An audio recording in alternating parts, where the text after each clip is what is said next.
Hi అండి, మీ అందరికీ good morning, శుభోదయం. అందరికీ హ్యాపీ సండే. సండే స్పెషల్ మా ఇంట్లో ఏముందండి, చికెన్ కర్రీ అయితే చేయబోతున్నాను. మా ఆయన అయితే పొద్దున్నే లేచి ఇంకా పిల్లల కోసం టిఫిన్ తీసుకొచ్చి చికెన్ అయితే తీసుకొచ్చేసాడు. అనుకుంటున్నారా ఎప్పుడు రాజుకి చికెనేనా అని చెప్పేసి, ఇంకా ఆదివారం అయినా ముక్కలేదు ముగద దిగదనమాట మనకైతే. విడిగా టైం అంటే ఎప్పుడు తినాలనిపిస్తే అప్పుడు తీసుకొస్తారు మా ఆయన అయితే. ఈ మధ్య అయితే నాన్ వెజ్ అయితే తక్కువ అనమాట. మొన్న ఆదివారం నేను మా తోడుకోడలు కలిసిన చికెన్ కర్రీ తిన్నాము. ఇంక ఇప్పుడైతే మా ఆయన చికెన్ తీసుకొస్తే కర్రీ చేద్దామని చెప్పేసి అన్నీ రెడీ చేసేసుకున్నా. టమాటా, ఉల్లిపాయ, పచ్చిమిర్చి కట్ చేసి పక్కన పెట్టేశాను. ఇంకా గరం మసాలా కూడా చేద్దామని చెప్పేసి ధనియాలు, జీలకర్ర, మెంతులు, చెక్క, లవంగాలు, ఇంక ఇవన్నీ మిరియాలు మొత్తం అయితే లైట్గా ఫ్రై చేసుకుంటున్నాను. ఇంకా మొత్తం అయితే లైట్గా ఫ్రై అయిన తర్వాత కొంచెం కరివేపాకు, ఎండుమిరపకాయలు కూడా ఫ్రై చేసేసుకోవాలి. మనం బయట ఏమి వేయనండి నేనైతే, అంటే గరం మసాలాని, ధనియాల పొడని, జీలకర్ర పొడని ఇవన్నీ ఉంటాయి కదా.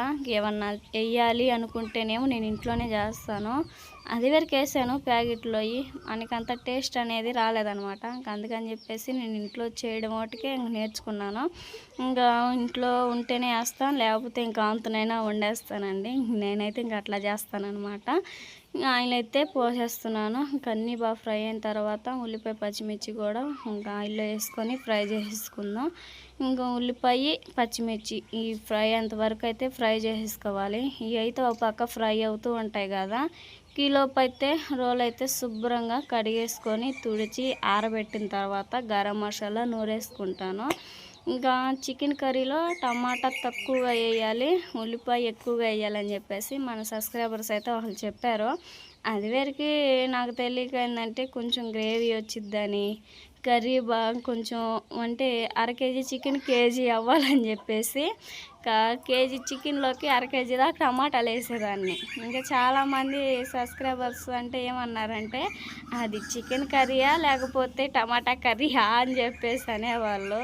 ఈ మాట ఎందుకు అంటున్నారా ఏందో అనుకున్నాను. ఇంకొకళ్ళు అయితే మనకి బాగా ఎవరిచ్చారనమాట, చికెన్ కర్రీలో అన్ని టమాటాలు వేయకూడదు రాజీ, సవ్వగా ఉంటుంది, అంత టేస్ట్ కూడా ఉండదు, మనం టేస్ట్ కోసం గ్రేవీ కోసం చూసుకుంటే ఎట్లా అని చెప్పేసి చికెన్లోకి 1 లేదా 2 టమాటాలు వేయాలని చెప్పేసి లేక నేను అప్పటి నుంచి ఉల్లిపాయ ఎక్కువ, టమాటా తక్కువగా చేస్తాను.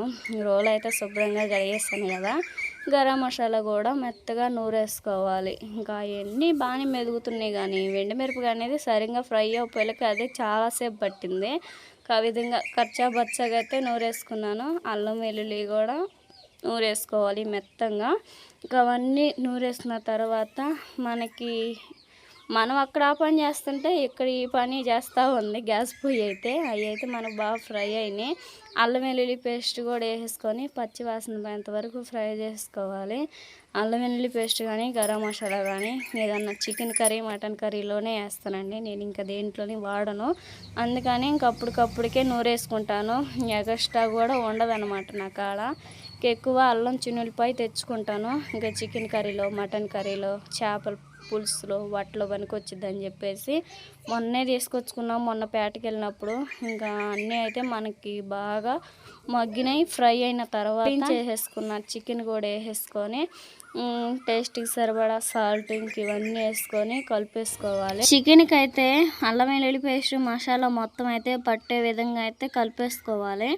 ఆ విధంగా కలిపేసుకున్న తర్వాత టేస్ట్కి సరిపడా కల్లుప్పు, పసుపు వేసేసుకొని మొత్తం ఒకసారిగా కలిపేసుకోవాలి. అది వరకు నేను చికెన్ అయితే విడిగా ఉడకబెట్టి ఆ విధంగా మళ్ళీ తాలింపు వేసేదాన్ని.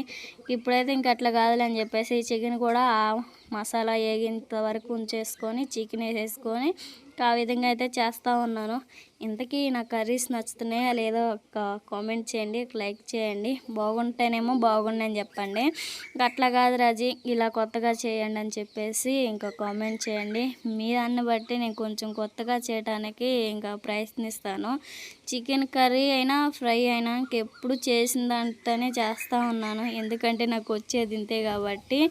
ఇంకా చికెన్ కర్రీ ఎట్లా ట్రై చేయరాజీ, ఫ్రై ఎట్లా ట్రై చేయరాజీ అని చెప్పేసి మీరు కామెంట్ని బట్టి పెట్టి నేను చేస్తానని అనుకుంటున్నాను. ఓకేనా. ఇంకా మొత్తం అయితే బాగా మగ్గిన తర్వాత టమాటా కూడా మనకి చికెన్ ముక్కతో పాటు ఉడికేసింది.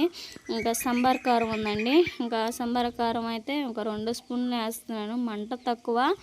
పిల్లలు కూడా ఇంకా ముక్క అంటే వాళ్ళు కొంచెం ఇష్టంగా తింటారు కదా, అందుకని చెప్పేసి కారం కూడా ఇంకా తక్కువగానే వేసేసాను. మొత్తం వేసేసుకొని ఒకసారిగా కలిపేసుకున్న తర్వాత లాస్ట్గా అయితే కరివేపాకు వేసేసుకుందాం. మాకు కొత్తిమీర, కరివేపాకు, పుదీనా దొరకటం చాలా కష్టం.